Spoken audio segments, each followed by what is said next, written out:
What's up guys, welcome back to TunerCult Garage. As you can tell, it's pretty dark in here. I'm actually the first one here today. It is a Saturday, but we gotta go ahead and get today started. We got a couple things to do in the morning.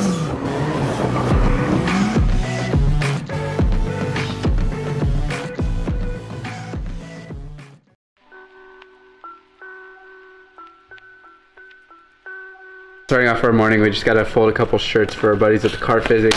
Get this out of the way as fast as possible. Got all these packed up, ready to go. Okay, so like I said, we're gonna have a car come in today, and behind me, as you guys can see, we have an E36 sedan. This thing looks super, super aggressive. You got some front and rear over fenders. In the interior, you can see the whole rear end is completely gutted with a cage in it. Some bucket seats. Come around front, got some hood grills. Check out the angel eyes.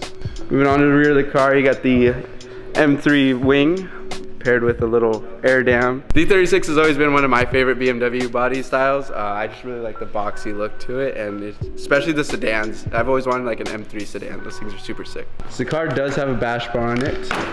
Pull that off right now.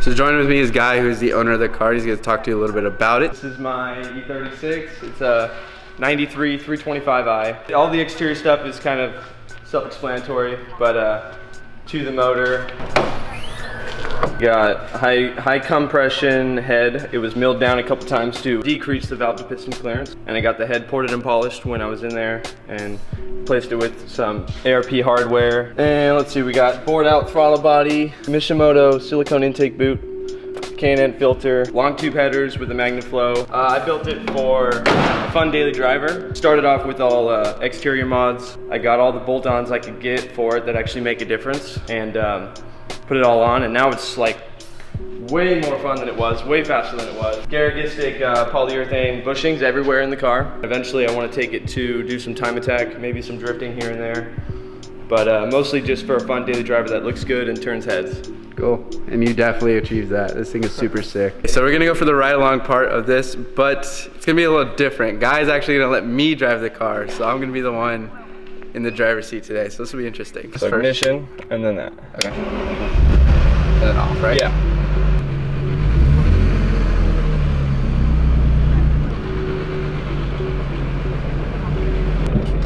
If I didn't have the bumper on it, would have hit right there. Can't tell you how many lips I've broken on like my Miata and stuff in the past. Going over these? Yeah. They're always a little bit deeper, or like speed bumps are always a little bit higher than you actually expect them to be. Yeah. But Miatas, the lips are like 40 bucks. Yeah, no. They're so cheap. Alright, we're on the road. It's actually pretty easy to drive. Yeah, no, it is. Because the clutch is super tight. The guy replaced the clutch and the flywheel right before I bought it.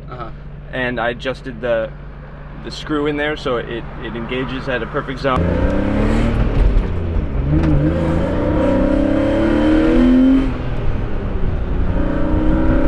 If you shift hard into second, you'll get a ton of wheel spin. Really? Yeah, it's got a 391 LSD in it. Okay. So it's really short gears. That's why you have to shift so often. And it locks up actually very well. You